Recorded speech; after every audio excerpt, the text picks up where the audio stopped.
ओहो ये ओहो का बा? कब से देख रहल बानी तो मुंह लटका के चल रहल बाड़ा। अभी का करे के बोले ताड़ू? का करे खातिर बोल रहल बानी? बीच पर घूमत समय लवर से कोई ऐसे पूछेला? खेत गइल बाबा बाजारे गइल माँ, अकेले बने घर पे तो आजा बाल माँ, आजा बाल माँ। ए बेटा, बच्चे खातिर बॉम्बे का मिठाई खरीद दो, तुरंत कूल हो जाएगी। ना चाहिए बुढ़ा। ए, हम आम खरीद ले रानी ना, अब तो मिठाई खरीदा। ठीक बात है।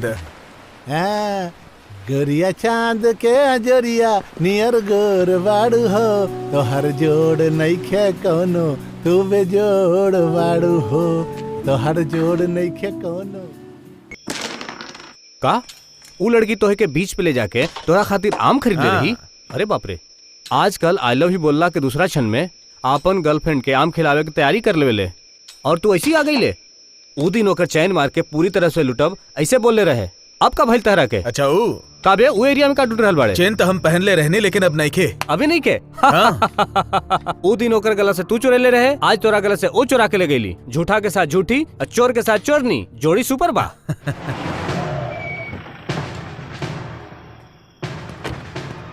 का जगह नहीं खे का? गाड़ी इधर घुमा के ले इला।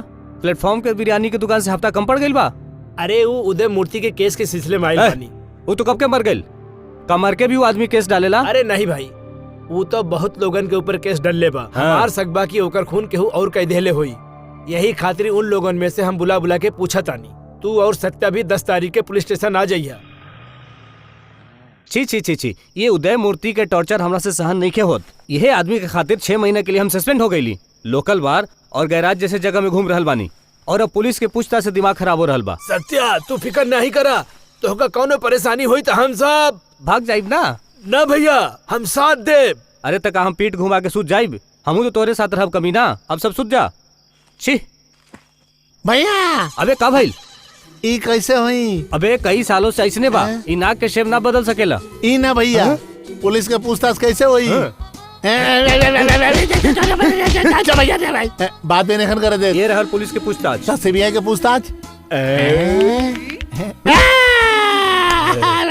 अब सब लोग चैन से सूत जा।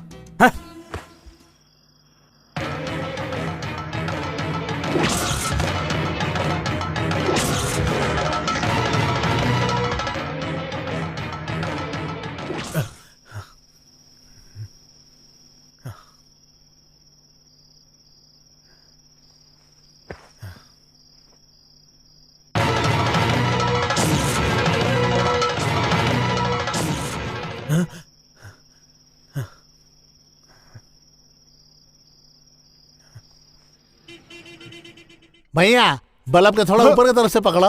अरे बाप रे, तहरा जैसा आदमी के बल पकड़े के नौबत आ गई बा।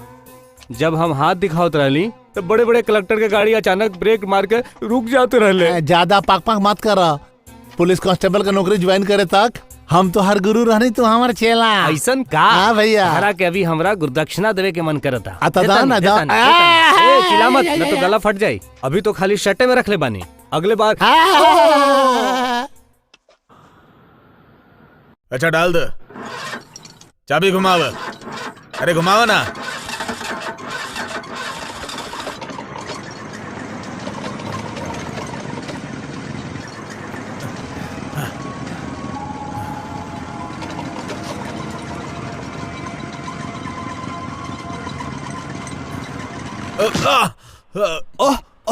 अरे अरे हाथ स्लिप हो गेल रहे, बस इतना ही। रात में नींद नहीं ख्यावेला। अरे बाप रे, इतना खून बह रहल बा। सत्ता, हम जितना भी डॉक्टर के पास चल जाएं, अंत में ही जगह के बॉडी सेट हो खेला। ओवर हो गइल बा भैया। ज्यादा हो गइल तो सो जा। नहीं तार ओवर हो गइल बा। डॉक्टर भी लिक्विड फूड खाए के बोल ले बा। चल हट।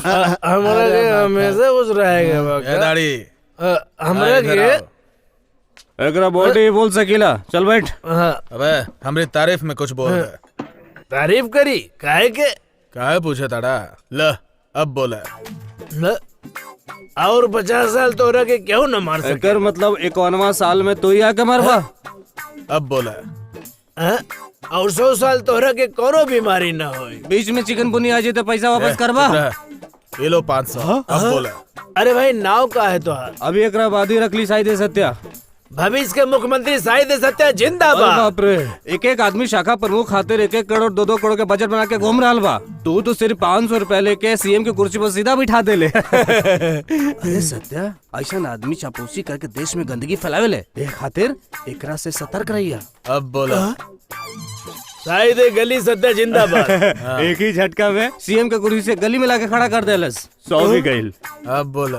खुश रह। 50 रुपए खातिर उतना ही बोली। अब तो सब अब गईल। बोल बे।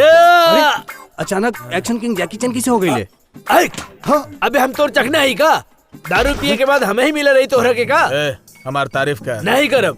बोला ना करब, बोलनी ना। कर हमार तारीफ। अरे हम सत्या, क्या कर रहा है? तारीफ कर। ए, सत्या,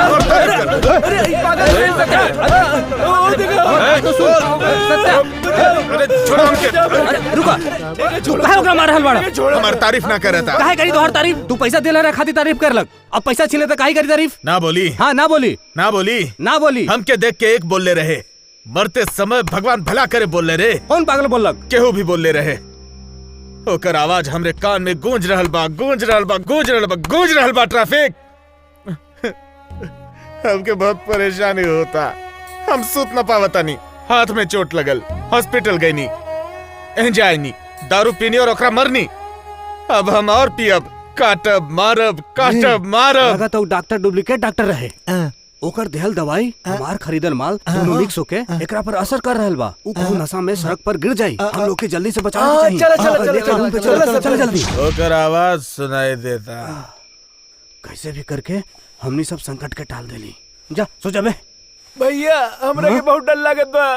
तोरा काहे डर लगत बा? केहू मरत समय कुछ बोलले रहल और ओकर आवाज हमरे कान में गूंज रहल बा। बहुते डर लागत बा रे भैया। ऐसन कुत्ता भूखे वाला जगह पे भूत प्रेत ना आवेला। शांति से सो जा रे। अच्छा हमहू भैया। बहुत डरल बानी रे। ठीक बा भैया।